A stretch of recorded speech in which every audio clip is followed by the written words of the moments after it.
What's up, everybody? So I'm dog sitting for my mentor Bedros right now while his family are in Australia. And Bedros is a very successful entrepreneur, makes north of $200 million a year across all of his companies. Now, I don't say that to flex, but I say that to hook you guys in, because $200 million is freaking an insane amount of money. A multi-millionaire, that which you are not, nor am I. And also to let you know how important these lessons that I'm going to share with you are and how potent they are, because they came directly from him, a multi-millionaire, very successful, awesome human being, loves serving humanity. So that's why I'm doing it. All right, so lesson number one. That dog right there, I don't know if you can really see her. Right there, that's Cookie. Now, Cookie is a German Shepherd Mastiff mix. Big freaking dog. Awesome dog, but a big freaking dog. You don't want to get on the wrong side of her. When they first bought Cookie, they hired a trainer to teach them how to best take care of this dog. The trainer says, okay, number one, because she's a German Shepherd, she needs purpose and duty. Because if she doesn't have purpose, she will find purpose, and you don't want that. He says, why is that? Well, listen, number one, because she's a German Shepherd, she needs to have something or someone to shepherd, to watch after, to protect, to look after, right? And you have little kids, so her job is going to be to shepherd your kids. Now, this pool right here, during the summertime when they will be spending a lot of time in the pool area, whenever the kids would jump in the pool and they'd go underwater with their goggles, Cookie would be freaking out, like, you know, because she thinks something's going on, so she'd jump in the pool and want to rescue them. Whenever she'd see danger, maybe she saw an animal, you know, down there in the other part of the backyard, and when she saw and she sensed danger, she would stand in front of the kids and protect them. Like, that was her job, to be a shepherd, to protect and look after them. Next thing the trainer told him was, you see this beautiful backyard of yours? Well, your job is to play fetch with her a couple times a day, because again, that's purpose for her. She feels like she's retrieving and bringing something back to you. That's her purpose and duty. Now, if you don't give her any kind of purpose or duty, her new purpose is going to be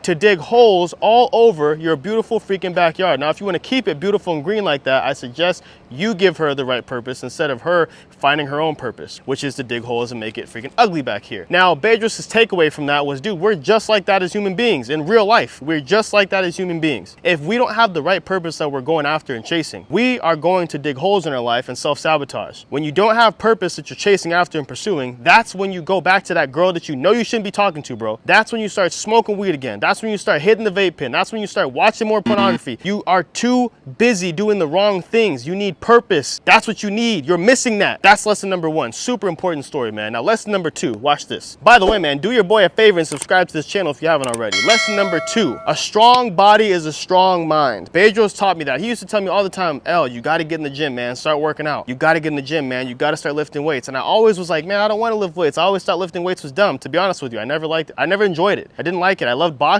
I loved exercising in that way, but I didn't have fun lifting weights. So one day I was watching the Super Bowl 2022, right? The Rock was freaking hosting it or opening or whatever. I don't watch football like that. I was watching it because my family was watching it. But I'm watching the Super Bowl and Dwayne "The Rock" Johnson's opening, and he's on the mic announcing it's about to get started. And he's wearing this burgundy short sleeve shirt and burgundy matching trousers, right? And obviously we know that The Rock has always been a gym advocate, but I noticed how his clothes fit on his body. They were just like, it was clean. It was like, I mean, I get it. It was probably tailored to him because he has so much money. He would never wear something that doesn't fit. But the point is that he filled out the shirt sleeve, the waist on the trousers fit perfectly. And me, who I used to work in Men's Warehouse, I pay attention to detail like that. And I could appreciate that. I said, man, I got to start working out so I can look good in my clothes. So that was my motivation. Now, for some of you guys, like, they're like, dude, that's dumb motivation. That wouldn't motivate me. Well, for me, someone who's really into fashion, that motivated me because I like looking good in my clothes. I love clothes. I love fashion. And so that was a motivator for me. So you guys have to find the motivator for you. But the point is that a strong body means a strong mind. It's not just about looking good. Now, for me, to start it off, that's exactly what it was, just to look good in my clothes. But then I realized after working out that it's gonna change your life in all areas, bro, all fronts, when it comes to your confidence, not just on a physical aspect. Confidence in when you don't feel like getting up in the morning, you don't feel like working out, but you get up anyways, you drag yourself to the gym, you still freaking hit legs, you still freaking hit chest or back or whatever you had to hit that day. That's a confidence boost when you didn't want to do it and you still got up and did it anyways. And on top of that, it's not this cheap dopamine that you're getting from watching pornography and freaking, you know, that little cheap dopamine hit you get after 5 minutes of freaking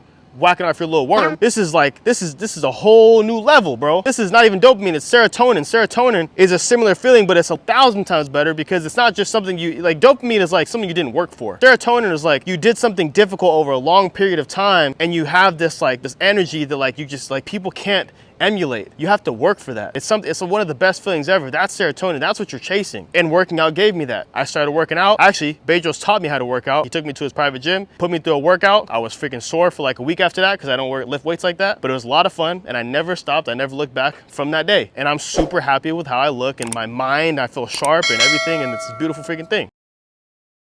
Okay, so lesson number 3, man, super important. I mean, these are all super important. Success loves speed. Now, originally, I wrote this down in my notes that money loves speed, which is very true as well. But really, it's not even just about money. Success as a whole loves speed. Bedros always taught me that you need to act fast, man. Fast. You got to move faster. You got to move faster, bro. You're moving too slow. Success loves speed. And I'm here to tell you that if you just take imperfect action and then lean into perfection as you go, you will have the results that you want. What he means is, if you have an idea for a new business that you want to start, if you have an idea of a new way that you can start to make more money, if you have an idea of a new hobby that you want to start, whatever you want to do, if you have an idea, then you need to execute immediately. Stop waiting. You're planning too long. All that is procrastination. When you continue to just plan, I got to make sure I have the perfect plan. I got to make sure I have the perfect plan. No, you don't. There's no such thing as a perfect plan. The perfect plan is when you get up and you work and act on whatever you thought of immediately. That's the perfect plan. Otherwise, procrastination is just, you're killing your freaking goals. You could literally have this as your backyard. Bro, you guys don't understand. I took my kids here with me to come help me feed the dog and just hang out. And they thought this was a park. They thought this was a park. That's section B. You go down these stairs. That's section B, I like to call it, of the backyard. This is the pool deck, and there's still more back there. This is the guest house. This isn't even their freaking house. You guys don't understand. Money, success loves speed. If you don't act on it, you'll never have anything like this, ever. And I'm talking to myself too as I make this video. You guys have to get after it. Now, let me tell you something I'm even more passionate about. If you have an idea that popped in your mind about a new business you should start, or maybe you need to post on social media and you're like, I don't know what I should post about, and you get an idea, okay, I think I know what I should talk about, but I'm scared to talk about that. If you don't talk about that, if you don't start that business, if you don't execute immediately, you're disrespecting your creator, you're disrespecting God, because he gave you that idea and you're just gonna leave it in your freaking head. He gave you the idea, he gave you the raft to help bring you out of the freaking water. You're drowning and you didn't take it because you don't think that's good enough. That can't be it. He gave you the idea, bro, and you're freaking disrespecting your creator by ignoring that. That's crazy to me. I hope I'm talking to one person that really received that message and that's finally gonna act on whatever it is. Even when I said that right now, when I said, hey, you all have an idea, you have something in your mind, I bet you thought of something. I don't want to beat a dead horse with this, man, but this is just super important. You're planning for 2 freaking years, 3, 4 years down the line, you still haven't done the thing you said you were gonna do. You are losing in life, man. I'm telling you, all you have to do is move. Bedros always taught me that, and now I understand it fully. I understand. So anyways, man, I really hope you guys got some good value from that. I'm gonna go and play fetch with the dog for a little bit. I will see you in the next video. Subscribe if you haven't already. I appreciate y'all. See you in the next video.